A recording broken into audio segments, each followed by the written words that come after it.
कोलकाता कांड में अभी हुई है एक चाचा की एंट्री। और कौन है वो चाचा जो अब हो चुका है फरार।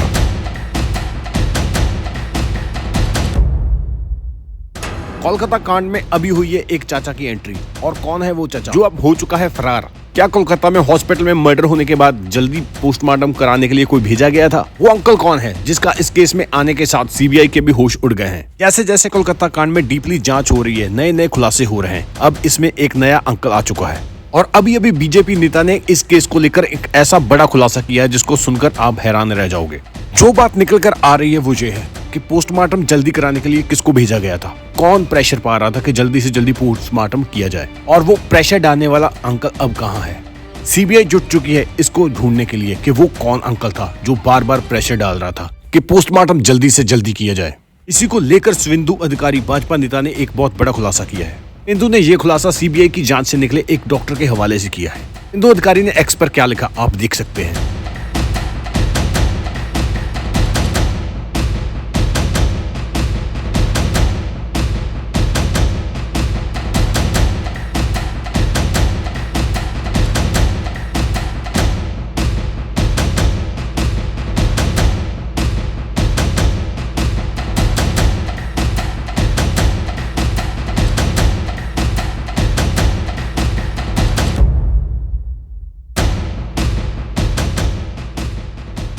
उन्होंने ये भी कहा है कि लड़की के अंतिम संस्कार में बहुत जल्दी बरती गई थी। लड़की के अंतिम संस्कार की पर्ची भी पेश की है इन्होंने, जिसपे साफ साफ लिखा हुआ है कि साइन किसके किए गए हैं। और जो जानने वाली बात वो ये है कि वो कौन अधिकारी था, वो कौन बंदा था जो बार बार प्रेशर डाल रहा था पोस्टमार्टम के टाइम कि जल्दी पोस्टमार्टम किया जाए और उसके बाद जल्दी से संस्कार करने के लिए बात कही जा रही थी। ये सारी बातें निकलकर बाहर आनी चाहिए, तभी ये सारी बात क्लियर हो सकती है कि वो कौन था और इस केस के पीछे क्या कुछ चल रहा था, क्या किसको बचाने की कोशिश की जा रही थी, क्या इस केस में कुछ ना कुछ छुपाने की कोशिश की जा रही थी। ये बात सारी सामने आना बहुत जरूरी है, जिसके बाद ये सारा केस खुल जाएगा। और धीरे धीरे इस केस की परतें खुलती जा रही हैं, जिसके साथ ये पता चल रहा है कि बहुत सारे लोग इसमें इन्वॉल्व। इन बातों में कितनी सच्चाई है और कितना झूठ है ये अभी खुलकर सामने नहीं आया, लेकिन अब की माने तो अभी तक इस केस में बहुत बातें ऐसी सामने आ चुकी हैं जो हैरान करने वाली है। जैसे बच्ची के पोस्टमार्टम में प्रेशर डाला जा रहा था कि जल्दी से जल्दी किया जाए और संस्कार भी जल्दी कर दिया गया, और उसके बाद घर वालों को भी पेशकश की जा रही थी पैसों की कि वो इस केस को उठाए ना, लेकिन उनके उठाने के बाद ये बहुत परतें निकलकर सामने आ गई। ये बात मीडिया में ना आती तो शायद ये केस दबकर रह जाता। इस केस में जो अभी तक दोषी माना जा रहा है वो तो संजय राय ही माना जा रहा है, लेकिन उसके पीछे कौन कौन है ये सारी बातें सामने आना बाकी है।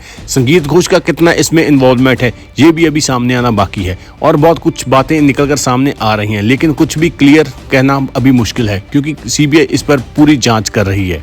एक लड़की थी और शायद दरिंदे बहुत ज्यादा थे, और फिर भी वो लड़ती रही और अंत में उसकी मौत हो जाती है। लेकिन सीबीआई की रिपोर्ट में बहुत बड़ा खुलासा हो चुका है। ये खुलासा सुनकर आप हैरान रह जाओगे। अभी तक फाइनल फैसला नहीं आया, मगर इन बातों से सारा कुछ क्लियर हो रहा है कि असल में उस दिन हुआ क्या था और उसके पहले हॉस्पिटल में चल क्या रहा था, जिसकी आवाज उठाने का खमियाजा भुगतना पड़ा इस डॉक्टर बेटी को। जो सीबीआई ने बहुत बड़ा खुलासा किया है उसके अकॉर्डिंग देखें तो अभ्या प्रिंसिपल घोष के काले कारनामों को लोगों के सामने रखने वाली थी। आरजीकर हॉस्पिटल में चल रहे बहुत सारे काले कारनामों की पोल खोलने वाली थी अभ्या, लेकिन जो उसके बारे में प्लान चल रहा था, उसके खिलाफ प्लान चल रहा था, इसके बारे में उसको जरा भी नॉलेज नहीं थी कि उसके खिलाफ उसी हॉस्पिटल में बहुत सारे लोग चल रहे हैं। असल में डॉक्टर बेटी हॉस्पिटल में मिलने वाली दवाइयों के खिलाफ बात रखने वाली थी कि उन दवाइयों में बहुत मिलावट है और उन दवाइयों के कारण बहुत सारे मरीजों की डेथ हो चुकी है और बहुत सारे मरीज और बच्चे मर जाते हैं ऐसी दवाइयों के साथ, क्योंकि वो अच्छी किस्म की दवाइयां नहीं थी। उसकी इन दवाइयों की काफ़ी शिकायतें सामने आ चुकी थी, की वजह से कई लोगों की जान जा रही थी हॉस्पिटल में। ऑपरेशन सक्सेसफुली हो जाते थे हॉस्पिटल में, मगर दवाइयों के साथ कई लोगों की जान जा रही थी। इस बात को लेकर अभ्या ने आवाज़ उठानी शुरू कर दी थी। ऑपरेशन के बाद जो एंटीबायोटिक यूज़ किए जाते थे उनकी गुणवत्ता बहुत नीची थी। घटिया गुणवत्ता के कारण लोगों की जान जा रही थी जो वहां पर इलाज कराने आते थे। ऑपरेशन सक्सेसफुली होते थे, मगर उसके बाद जब एंटीबायोटिक दिए जाते थे तो लोगों की मौत हो जाती थी, और ऐसे बहुत सारे केस सामने आ चुके थे। और इसी हॉस्पिटल में काफ़ी केसेस ऐसे आए थे जिसमें बुजुर्गों और बच्चों की भी जान जा चुकी थी इन एंटीबायोटिक के कारण। और लोगों को भी पता चलने लग गया था हॉस्पिटल में कि एंटीबायोटिक की गुणवत्ता जो है वो अच्छी नहीं है, जिस कारण ये सारा कुछ हो रहा है। ऐसे बहुत सारे केसेस सामने आने के बाद भी संगीत घोष ने इस पर कोई कार्रवाई नहीं की थी, क्योंकि शायद उसको ये सारा कुछ पता था, शायद उसमें ये इन्वॉल्व था। इसी बात का डॉक्टर बिटिया को पता चलना शुरू हो गया था। उसको पता चल रहा था कि हॉस्पिटल में क्या चल रहा है, हॉस्पिटल में कितनी करप्शन चल रही है, हॉस्पिटल में कैसे पैसे के कारण सारा कुछ किया जाता है। और इसी कारण डॉक्टर बेटी ने आवाज उठानी शुरू की। उसके सहयोगियों ने भी उसे समझाया कि वो ऐसा ना करे, इसमें उसको प्रॉब्लम हो सकती है, मगर उसने अपनी आवाज बंद नहीं की, क्योंकि हॉस्पिटल के बाकी लोगों को पता था कि ये मामला बहुत ऊपर से है और अगर कोई आवाज उठाएगा तो वो प्रॉब्लम में आ सकता था। ये बात अभ्या को भी पता था, मगर फिर भी वो बोलना शुरू करती है लोगों के खिलाफ। जो हॉस्पिटल में करप्शन चलती है उसके खिलाफ वो बोलना शुरू करती है। डॉक्टर बेटी अकेली संगीत घोष के खिलाफ बोलना शुरू करती है और धीरे धीरे ये बात फैलनी शुरू हो जाती है। वो एंटीबायोटिक दवाइयों पर भी बात करती है कि ये एंटीबायोटिक अच्छी नहीं है, जिसके कारण मरीजों को प्रॉब्लम आ रही है। और इसी प्रकार डॉक्टर बेटी संदीप घोष की काली करतूतों का चिट्ठा खोलने वाली थी। अब जो बातें निकलकर सामने आ रही है, डॉक्टर बेटिया कुछ बातों का खुलासा करने वाली थी, लेकिन इस खुलासे से पहले ही उसकी जान ले ली जाती है। इसी बात के लिए वो बोलना शुरू कर देती है कि हॉस्पिटल में गंदा धंधा चलता है, बहुत कुछ हॉस्पिटल में ऐसा चल रहा है जो सहनयोग नहीं है, लेकिन कोई इसके खिलाफ आवाज नहीं उठा रहा था और इसने हिम्मत की इसके खिलाफ आवाज उठाने की और उसका खमियाजा इसको अपनी जान देकर भुगतना पड़ा। संदीप घोष के खिलाफ कोई बोलता भी नहीं था, क्योंकि उसकी जो पॉलिटिकल पावर थी बहुत स्ट्रांग थी, बहुत लोगों के साथ उसका उठना बैठना था और इसीलिए इस केस को दबाने के लिए बहुत साजिशें चल रही थी। जो एसएचओ को गिरफ्तार किया गया है उस पर भी यही दोष लगे हैं कि उसने इस केस को दबाने के लिए बहुत कुछ किया है और बहुत सारी बातें सीबीआई से छुपाई हैं, जिस कारण इस केस की तरफ ना जाया जा सके। जो सबूतों को मिटाने के इल्जाम लगे हैं उन पर लगे हैं, क्योंकि वो चाहते थे कि ये केस बड़ा ना हो और जल्दी से जल्दी बंद हो जाए, मगर ऐसा कुछ नहीं हुआ। डॉक्टर बिटिया ने अपनी तरफ से फर्ज निभाया कि वो दूसरों का भला कर सके, लेकिन यही भला उसके लिए जान देने के लिए साबित हो गया।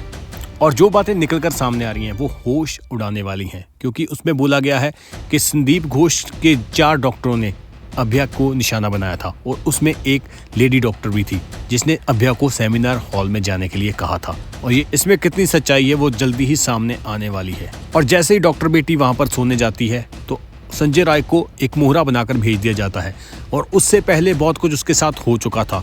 ये बात सामने निकल कर आ रही है और जल्दी ये क्लियर भी हो जाएगा कि सच में ऐसा हुआ था या नहीं। संजय राय को भेजा जाता है इसका मोहरा बनाने के लिए और जब डॉक्टर बेटी अधमरी करके छोड़ दिया जाता है तो संजय राय को भेजा जाता है कि जाओ तुम्हारे लिए कुछ रखा है, और संजय राय वहां पर जाता है और सारी हदें पार कर देता है।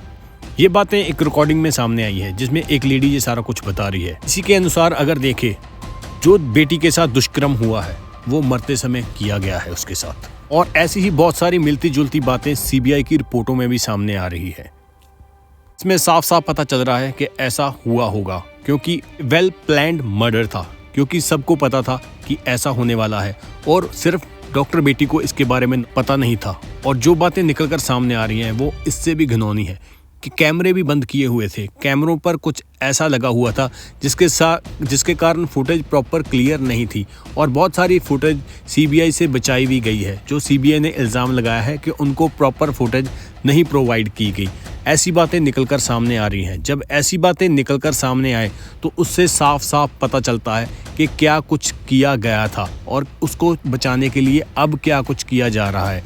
और ये बहुत सारे लोग इस केस में इन्वॉल्व हैं जिसको बचाने के लिए इतना कुछ हो रहा है, और कौन है जो इसमें सारे इस केस में सपोर्ट कर रहा है और दोषियों को बचाने के लिए, ये अभी सामने आना बाकी है। मगर धीरे धीरे ये केस फाइनल की तरफ जा रहा है। मगर इसमें जो बेटी की जान गई है वो बहुत दुखदाई है। और अगर आप चाहते हैं कि उस बेटी को इंसाफ मिल सके और उसकी आत्मा को शांति मिल सके तो आप कमेंट में जाकर प्लीज़ ऐसा लिखिए कि वी वांट जस्टिस। इसके साथ उसकी आत्मा को शांति मिलेगी। और अगर इतने लोगों की सपोर्ट ना होती, अगर इतने लोग एकत्रित ना होते, अगर डॉक्टर हड़ताल पर ना बैठते तो शायद ये केस कब का बंद हो जाता और इंसाफ की गुहार लगाते लगाते लड़की के घर वालों को उम्र निकल जाती। मगर ये सब सारे एकत्रित होकर इसमें काम कर रहे हैं और आवाज़ उठा रहे हैं। We want justice.